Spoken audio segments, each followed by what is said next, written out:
Salut à toutes, salut à tous. Moi, c'est Marion. Vous êtes sur Job Teaser et c'est l'heure de Meet the Expert. Le principe est simple. À chaque épisode, on reçoit un invité qui vient nous raconter son métier pour qu'on puisse mieux en comprendre les réalités, les enjeux et l'avenir. Mon experte du jour s'appelle Isabelle. Elle est responsable Sales and Operations Planning chez JDE, un métier qui, selon Isabelle, demande agilité, curiosité et force de persuasion. Bonjour Isabelle, comment ça va? Bonjour Marion, ça va très bien, merci. J'ai la chance d'être de retour au bureau physiquement, donc c'est toujours un grand bonheur de pouvoir voir les équipes et de voilà, avoir des meetings face à face. Oui, ça Donc fait ça va plaisir, très hein. Ça bien. fait plaisir Ça fait de plaisir, oui, tout à le fait. monde réel, ça fait plaisir. Exactement. Merci à toi en tout cas de participer à ce nouvel épisode de Midi Expert qui n'est pas en monde réel, mais ça va tout aussi bien. Et je te propose, Isabelle, de rentrer dans le vif du sujet tout de suite. On va faire connaissance avec toi pour comprendre comment tu es donc devenu responsable Sales and Operations Planning. Du coup, est-ce que tu pourrais nous raconter les événements majeurs de ton parcours académique et professionnel? Alors, qu'est-ce qui m'a amené à être Sales and Operations Planning? Donc, j'ai débuté il y a un petit moment déjà maintenant, ça fait plus de 20 ans que je travaille. J'ai commencé en fait avec un BTS en commerce international et ensuite j'ai fait une année supplémentaire avec une spécialisation achat. Donc, en fait, j'ai intégré le monde du travail par les achats, donc dans un groupe agroalimentaire, Danone. Et j'ai fait ça pendant 4 à 5 ans même d'ailleurs. J'ai ensuite commencé à virer vers la supply chain, donc à intégrer l'équipe supply chain par les approvisionnements, donc achat, approvisionnement, donc il y a une petite continuité. J'ai été responsable en fait des approvisionnements pendant une dizaine d'années et j'ai étendu cette responsabilité avec de la logistique, donc toujours dans le groupe agroalimentaire Danone.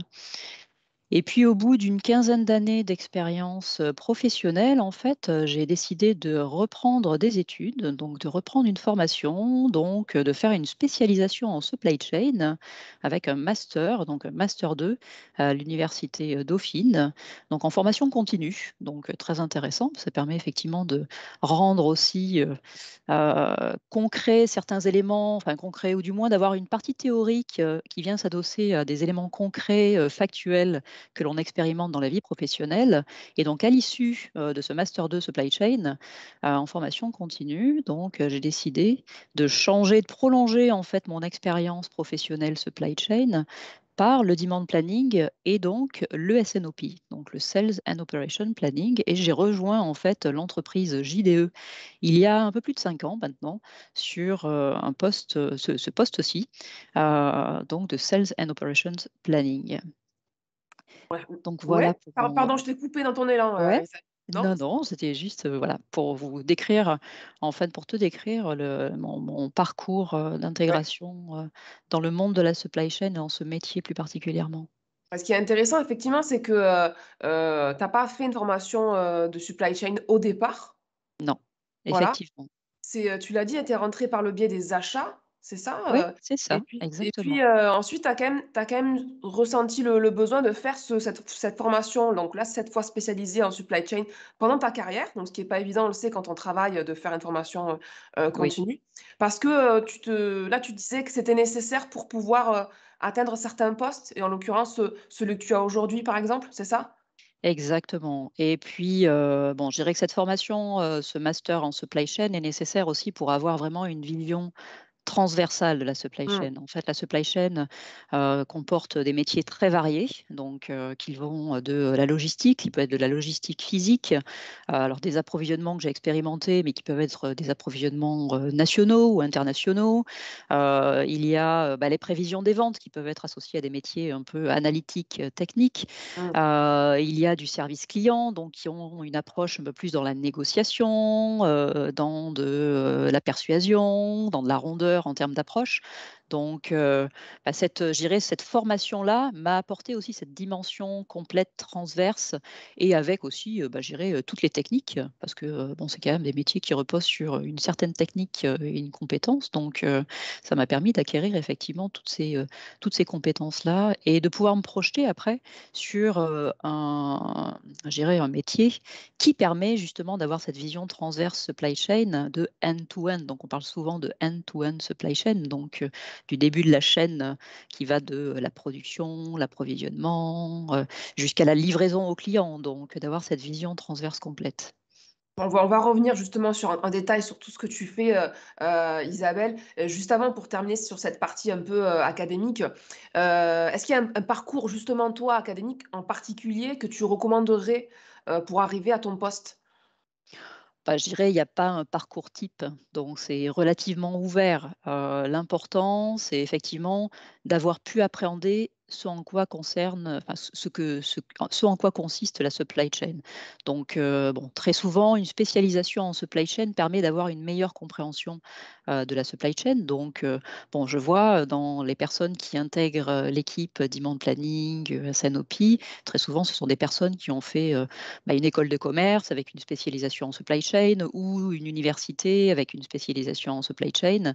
Donc, c'est sûr que c'est facilitant, effectivement, si on suit ce parcours-là, parce que ça permet déjà d'avoir une bonne lisibilité de ce en quoi consiste la supply chain et donc de pouvoir appréhender ce poste de SNOP plus facilement, en fait. Bon, ça, c'est pour le parcours. Oui. Maintenant, j'aimerais qu'on focus vraiment sur ton métier, Isabelle. Est-ce que tu pourrais déjà nous donner une définition, même si on a déjà compris un petit peu ce que tu fais, mais définition du métier donc de responsable SAOP. Euh, Désolée. Sales and Operations Planning. Ouais, voilà, si on fait on prend le Oui. petit acronyme. Et par extension, du coup, nous dire quelles sont tes missions chez JDE. Oui. Alors, cet acronyme Sales and Operations Planning, alors on peut essayer de faire un pendant en français, donc ça consiste en quoi? Ça consiste à déjà, en premièrement, le plus important, réaliser des prévisions des ventes. Donc, toute entreprise a besoin effectivement de s'appuyer sur une prévision pour pouvoir déterminer un plan industriel et commercial. Donc, le plan industriel, c'est toutes les planifications de production. Donc, si je veux pouvoir vendre un produit, il faut que j'ai prévu effectivement que j'allais le vendre et il faut pouvoir le produire pour le mettre à disposition du client.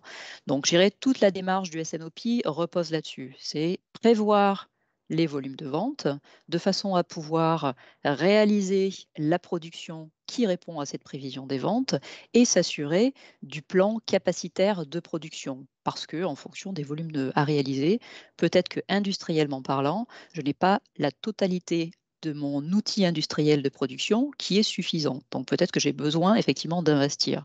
Et donc le SNOP, l'objectif, c'est de pouvoir apporter cette vision de prévision des ventes et en même temps de pouvoir faire cette analyse et d'avoir ce consensus. Donc ça repose vraiment sur un processus fort cadré qui vise en fait à aligner l'organisation de l'entreprise sur un plan qui est agréé.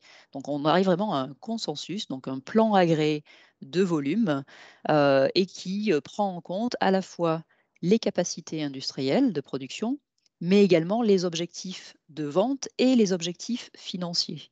Donc il faut pouvoir, voilà, il faut jouer sur cet équilibre-là de prévoir, de prendre en compte les hypothèses de vente, les capacités de production et du coup d'en tirer une projection financière en fait.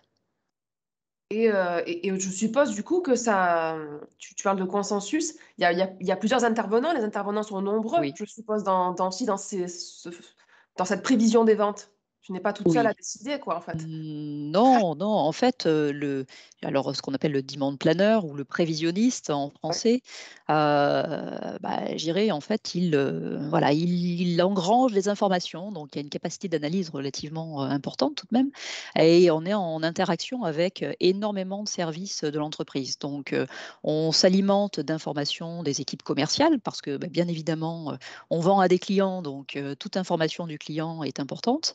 Donc, on s'alimente des informations du commercial à la fois sur des initiatives commerciales ou des informations concernant un client bien particulier, de référencement de produits ou de déréférencement de produits. On s'alimente également auprès des équipes marketing parce qu'il peut y avoir, des initiatives marketing, qui peuvent être toutes bêtes, hein. J'ai, une publicité télévisée, donc celle qui peut être la plus connue, gérée par nous tous. Donc une publicité télévisée qui, bien évidemment, va aller générer, une attractivité de nos produits et donc, une augmentation, des volumes de vente. Il y a également les équipes service client parce que, le service client est en contact avec, nos clients et donc, recueille également des informations et il y a, les équipes financières parce que, en fonction, des objectifs financiers, on va aller aussi, activer peut-être plus fortement un levier pour aller chercher plus de volume sur certains produits et un peu moins sur d'autres ou avec, une typicité particulière et donc tout ceci en fait, le demand planner est chargé de le refléter justement dans les prévisions des ventes. Donc, il se nourrit de diverses informations et son objectif en fait, c'est d'en ressortir, une prévision qui est celle qui, correspond a priori, le plus à celle du moment. Parce que, celle que je fais aujourd'hui, c'est peut-être pas celle que je ferai dans un mois parce que des informations nouvelles seront arrivées ou des décisions nouvelles auront été prises qui impacteront en fait, ma prévision de volume, de vente. Donc on Ça est en interaction avec énormément d'équipes de l'entreprise, oui, tout à fait. Donc c'est un métier qui a l'air très challengeant, forcément, de par, tout ce que ça comporte. Ça va poser des difficultés, mais ça peut aussi, être l'occasion d'accomplir, je dirais des réussites. Oui. Isabelle, toi, depuis que tu es chez JDE, quel a été ton plus grand succès? Alors, je dirais mon plus grand succès ou notre plus grand succès, puisque c'est vraiment un travail d'équipe, hein, comme je viens de le dire. Il y a beaucoup d'équipes qui travaillent pour alimenter cette prévision des ventes. Et je pense que beaucoup d'entreprises y ont été confrontées dans les mois passés. Ça a été cette pandémie. Donc, notre plus grand succès, ça a été effectivement d'essayer de prévoir ce qui était imprévisible. Donc, une fois qu'on a eu vécu quelques semaines de pandémie, de pouvoir stabiliser, proposer des volumes de vente, adapter nos prévisions des ventes et réussir à donner une orientation à l'entreprise de ce que l'on pouvait attendre sur les semaines, mois à venir suite au début de cette pandémie. Et donc à revenir à quelque chose de prévisible, même si au départ c'était imprévisible. Donc Et c'était et et notre plus ju grand succès. et justement, est-ce que le regard sur la supply chain a évolué, depuis la pandémie? Oui, oui, la supply chain a vraiment, gagné des galons parce que, Mmh. avant la pandémie, il est certain que la supply chain était un peu l'exécutant, donc de tous les plans, de l'entreprise. Là, la supply chain a été, je dirais, le maillon, du possible de ce que l'entreprise voulait faire. C'était plutôt ça, on a été mis sur le devant de la scène avec, tout le support que la supply chain a pu apporter à l'entreprise de façon à pouvoir suivre en fait, l'évolution des ventes donc à mettre, aussi, en avant tout le jeu de jambes, qu'il a été nécessaire de mettre en place pour, s'adapter en fait, à la situation. Donc oui, la supply chain, a, trouvé, je dirais, toutes ses lettres de noblesse pendant cette pandémie et je pense que maintenant, le regard sur la supply chain est tout à fait différent dans l'entreprise. Bon, au moins il y a des choses positives avec Oui, en tout à sortant de fait. cette pandémie. Exactement. Alors Isabelle, tu le sais, dans Mythes Experts, on essaie de donner quelques billes, aux jeunes Oui. qui nous suivent pour les aider dans leur orientation, professionnelle. Alors, si on est intéressé par ton métier, on a forcément envie de savoir, quels sont les hard et les soft skills à maîtriser. Est-ce que tu peux nous en parler? Alors, je vais commencer par les soft skills. Ouais. Alors pour les soft skills, en fait, le la principale, qualité, en fait, il faut être agile. Donc il faut être agile, il faut, savoir, prendre du recul, il faut avoir évidemment un esprit d'analyse, hein, puisque je viens de parler de la prévision des ventes qui repose sur beaucoup de données, donc il faut avoir un esprit d'analyse et de Mmh. synthèse. Mais il faut bon, c'est vrai qu'on a un peu l'image d'un prévisionniste qui est très analytique, donc mais c'est pas que ça, en fait, hein. Puisque comme on vient de le dire, il faut aboutir à un consensus, donc on a affaire à beaucoup d'interlocuteurs au sein de l'entreprise, donc il faut quand même être un bon communicant et avoir une capacité à, influencer, à pousser à la décision, je dirais dans les, soft skills, ce sont les principaux effectivement que j'identifie et après dans les hard skills, Ah bah, bien évidemment, il faut avoir une appétence, forte pour les, outils informatiques parce qu'on repose beaucoup sur des outils informatiques donc bon, si je prends le cas de l'entreprise dans laquelle, je travaille, JDE, donc ça repose sur un ERP, SAP, ça repose sur Excel, qui est fortement utilisé. Ça repose sur, des outils de présentation, donc type, PowerPoint, mais également de partage, d'interaction qui vont être Microsoft Teams ou Workplace, en fait, donc que l'on utilise aussi beaucoup. Donc il faut avoir une certaine appétence pour, les outils informatiques. Et savoir s'adapter aux évolutions aussi de ces outils informatiques.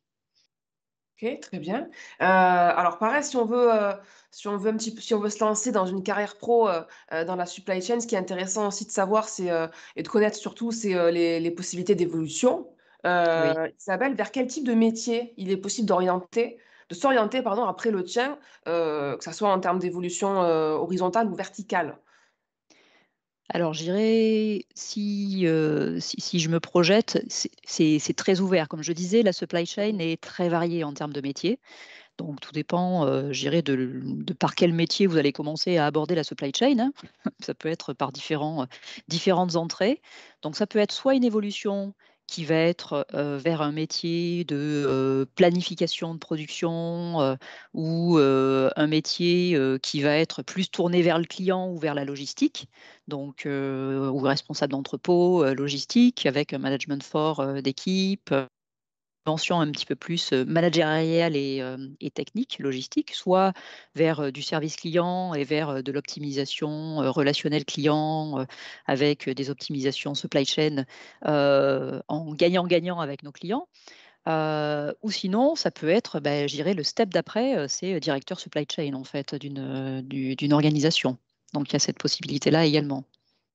Donc plusieurs métiers, hein, plusieurs métiers Plusieurs métiers, tout à qui fait. s'offrent à nous, et Exactement. on l'a compris aussi, on peut rentrer par un autre biais que la supply chain au départ, comme ça a été ton cas. Même encore Oui, aujourd'hui, en 2021, c'est possible, Isabelle, d'ailleurs? Je te tout à repose cette fait. question-là, ouais. Oui, oui, oui, tout à fait. Bon, on a le cas, écoutez, là, j'ai le cas dans l'équipe d'une personne, qui travaillait au commercial et qui a intégré l'équipe supply chain. Donc, Mmh. tout est possible. Tout est possible, après, ce n'est qu'une, appétence, curiosité, en fait, pour le métier, qui permet, en fait, d'intégrer la supply chain. Donc là, il y a le champ des possibles est ouvert. Alors en fonction des secteurs d'activité où il est exercé, un métier peut être très différent. Chez JDE, tu évolues donc dans l'agroalimentaire, mais je suppose que si on est responsable, Sales and Operations Planning dans d'autres secteurs, on n'aura pas forcément les mêmes, challenges, Isabelle? Non, il y a pas les mêmes challenges. Alors, c'est très très spécifique, en fait, aux produits, Mmh. que l'on commercialise. Parce que chaque produit va être, enfin, ou type de produit, va être différent. C'est sûr que si, je prends des produits, qui sont dans de l'ultra frais, si je reste toujours dans le domaine de l'agroalimentaire, hem, gérer des ventes sur des produits ultra frais, une quinzaine de jours de durée de vie, bien évidemment, ça signifie, pour le métier de, prévision des ventes et de sales and operation planning, une agilité encore différente et une adaptation aussi, encore différente et un rythme de prévision différent. Donc, je dirais les challenges sont différents en fonction justement du type de produit, du nombre de clients aussi parce que il est évident que si vous avez, une quinzaine de clients ou 2 000 clients, la prévision des ventes va être encore plus compliquée à établir. Donc, c'est vraiment en fonction du type d'industrie et de produits, pour lesquels vous travaillez et de la multiplicité de produits et de clients, que vous pourrez avoir, qu'évidemment, je dirais le challenge, va se porter sur, bah, soit, hem, une rapidité de mise à jour, Mmh. une fréquence de mise à jour qui va être, plus importante, ou pas.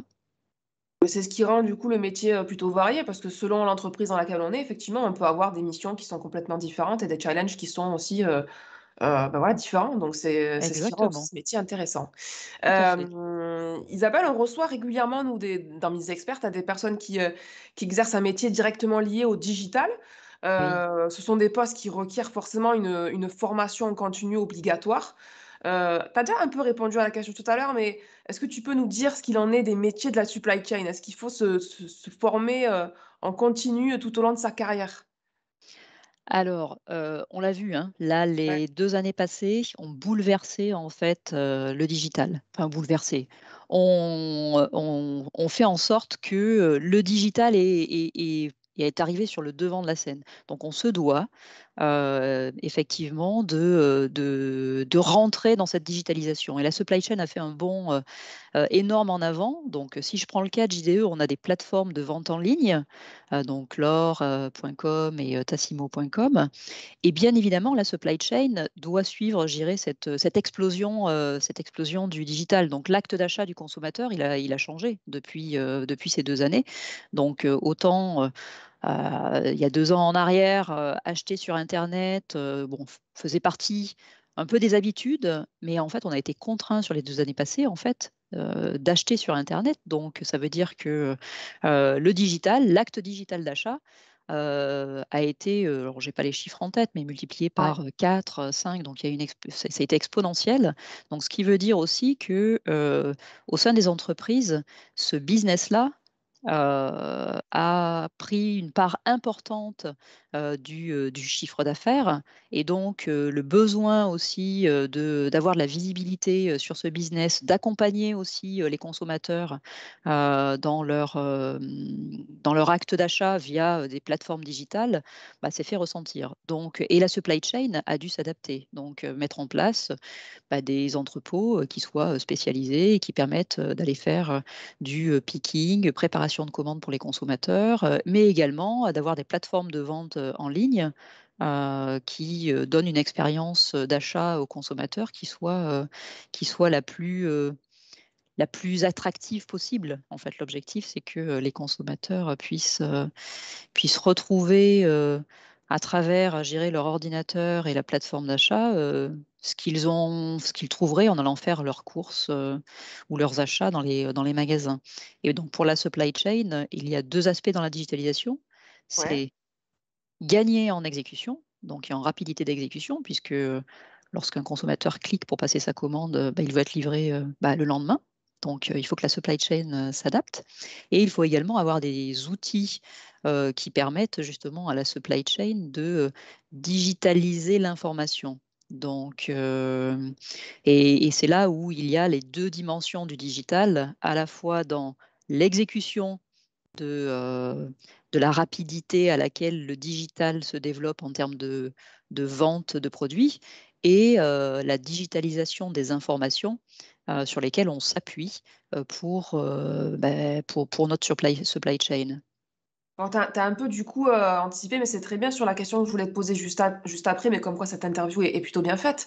Justement, les grandes mutations actuelles de ton métier et les défis à venir dans la supply chain, c'est ça, c'est la digitalisation très clairement. Ouais, très clairement, c'est la digitalisation. Alors la digitalisation, oui, on est en marche forcée là, en marche forcée un peu contrainte Mhm. hein, sur la digitalisation puisque on a pris le vent, enfin, le train en marche et on se doit effectivement de poursuivre dans cette voie-là. Mais la digitalisation aussi des informations, on va vers une ère où les informations, la multitude d'informations sur laquelle on s'appuie pour mon métier, en fait, hein, prévoir les ventes, devient de plus en plus importante et va de plus en plus vite. Donc, je dirais le challenge de l'entreprise et des entreprises en général avec la supply chain va être de s'équiper d'outils qui vont être capables de nous aider, nous, en tant qu'êtres humains, à pouvoir être rapide justement dans la mise à jour de ces informations. Donc on parle beaucoup d'intelligence artificielle, donc on a l'impression que c'est un mot un peu, un terme un peu générique, mais c'est la Ouais. réalité en fait. Hein. C'est, je dirais, cette prévision des ventes, elle s'appuie sur des datas et une multitude de datas, et on va très vite être nous en tant qu'être humain dépassés. Donc on va avoir besoin de ce support technique pour réaliser une prévision la plus cohérente possible et la mettre à jour la plus rapidement possible en donnant le plus de visibilité en fait à l'entreprise possible aussi.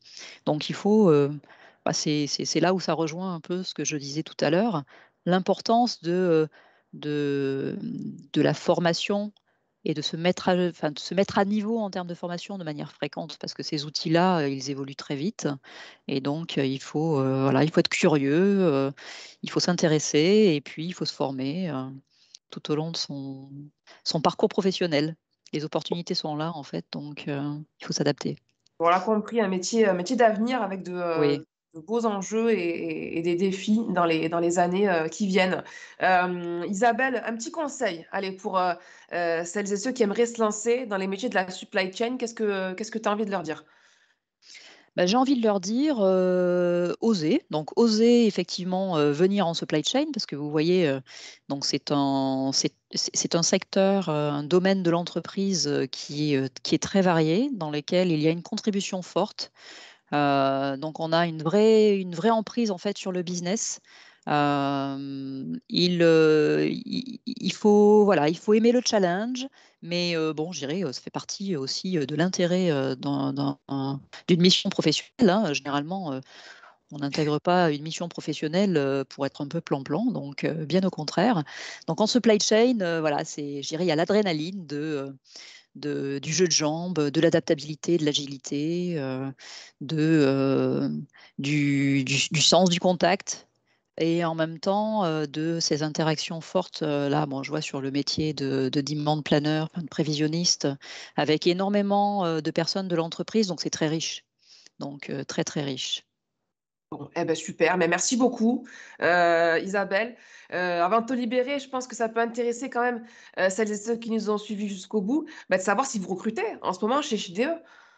Oui, oui, nous recrutons. Alors, là, il y a, bah, écoutez, si je regarde juste la date, mais il y a 10 jours maintenant, j'ai intégré une personne dans mon équipe, donc de demand planner, donc un jeune diplômé, donc pour 6 mois, là, en mission. Donc ça, c'est une très bonne nouvelle, donc un jeune diplômé qui intègre l'équipe et puis nous avons également, tous les 6 mois, en fait, une personne, un stagiaire, qui intègre l'équipe et donc chez JDE, dans notre organisation, on, recrute tous les 6 mois, donc là pour janvier de l'année prochaine, des stagiaires, qui seraient intéressés pour, les métiers de la supply chain, donc en demand planning, mais également, en logistique.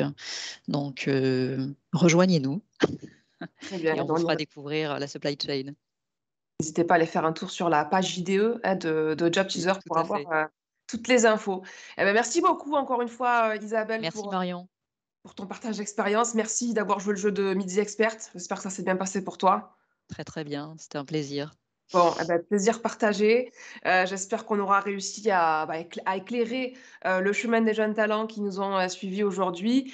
Quant à moi, je vous souhaite une très belle fin de journée et je vous dis à très vite pour de nouveaux épisodes Midi Expert. À bientôt.